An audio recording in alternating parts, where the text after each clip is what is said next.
اس بات کے بہت سے پہلو ہیں.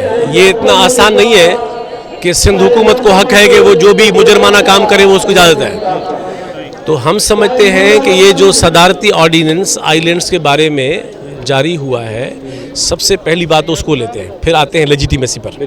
ایک پارلیمنٹ کے ہوتے ہوئے اور ایک جمہوریت کی بحالی کے ہوتے ہوئے ملک میں کوئی ایمرجنسی نہیں ہے، معمول کے حالات ہیں، تو صدر کو آخر کیا ضرورت پیش آئی ہے کہ وہ پارلیمنٹ کو بائی پاس کر کے آرڈیننس جاری کرے.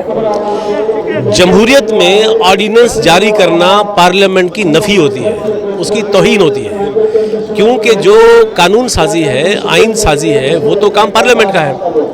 اور عمران خان نے کہہ بھی دیا کہ ہم وہاں اس لیے نہیں لے جاتے کہ وہاں سے ہمیں پاس ہونے کی امید نہیں ہے.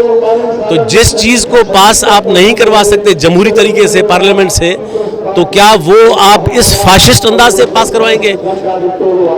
جس چیز کو آپ کو خطرہ ہے کہ پارلیمنٹ پاس نہیں کر سکتی، تو کیا آپ مبرہ ہیں پارلیمنٹ سے؟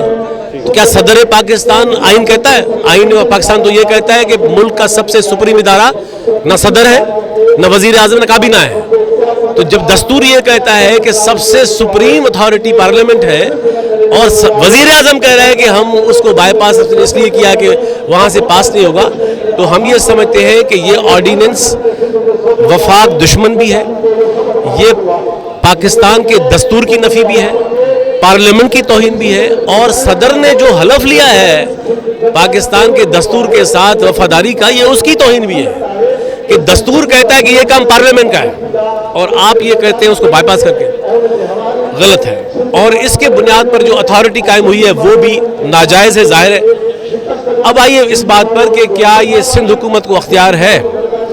مجھے بتائیے کہ سب سے پہلی بات کہ جب دستور کہتا ہے کہ صوبے کی زمین مکمل طور پر پروونشل میٹر ہے اور جو حدود ہے سمندر کی جس میں یہ آئی لینڈز آتے ہیں وہ صوبائی ملکیت ہے،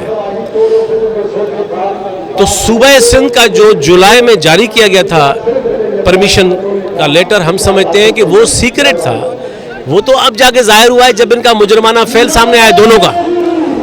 یعنی یہ مجرمانہ کارروائی وفاق نے بھی کی ہے اور سندھ حکومت نے بھی کی ہے. ظاہر ہے انہوں نے بھی سیکریٹلی مانگا اور انہوں نے بھی سیکریٹلی دے دیا. یہ تو جب پبلک ہو گیا، سندھ کے لوگوں نے مخالفت کر دی، تو اب دونوں اس حالت میں ہیں. تو ہم جتنا مجرم سمجھتے ہیں وفاق پاکستان کو، صدر کو اتنا ہی سمجھتے ہیں ان کو بھی کہ انہوں نے کیوں جاری کیا سیکریٹلی. آپ اس کو پبلک ڈیبیٹ میں لے آئے، آپ اس کو اسمبلی میں لے آئے، آپ نے بتایا لوگوں کو. اچھا، ابھی بھی نہیں معلوم کہ جو وفاق نے خط لکھا تھا اس میں تھا کیا.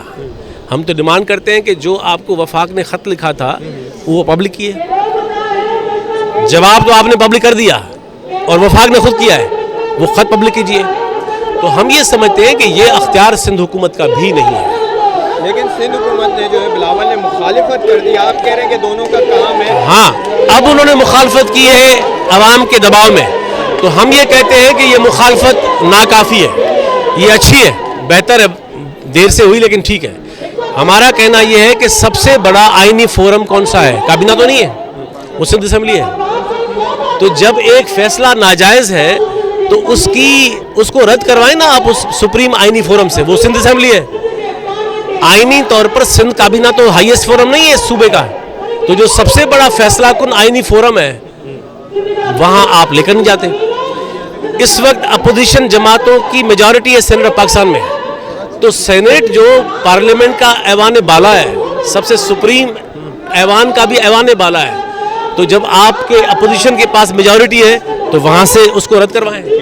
تو ہم سمجھتے ہیں کہ ابھی بھی سندھ حکومت نے برائے نام تو مخالفت کر دی ہے ریکارڈ کے لیے، لیکن جو مطلوبہ اقدامات ہیں وہ ابھی بھی مسنگ ہے.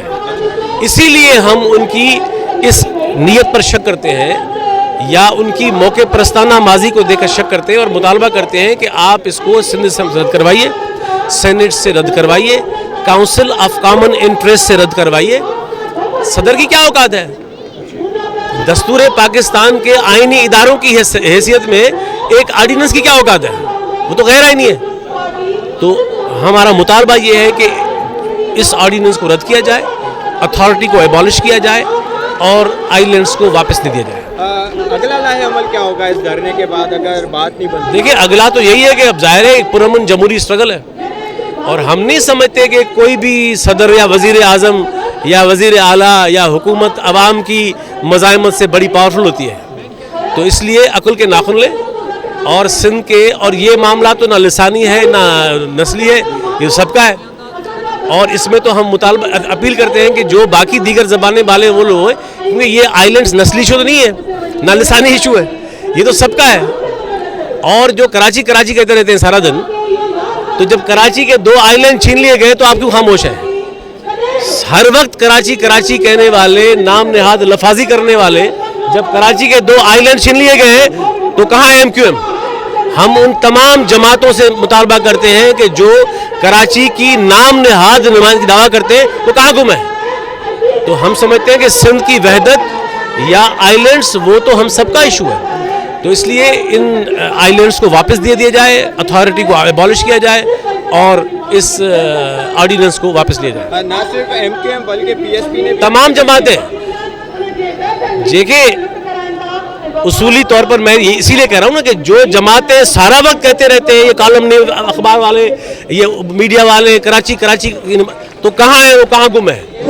یہ آئی لینڈس دادو میں تو نہیں ہے، یہ تو صوبہ سندھ میں تو ہے لیکن ہے تو کراچی کا حصہ. تو جب آپ کراچی کے آئی لینڈ چھین لیے گئے ہیں اور آپ خاموش ہیں تو یہ ان کی بھی مجرمانہ خاموشی ہے. تو ہم سمجھتے ہیں کہ اس مجرمانہ فعل میں وفاق پاکستان، سندھ حکومت اور یہ جماعتیں سب ایک پیج پر ہیں اور اس کو رد کرنا پڑے گا. بہت شکریہ سر.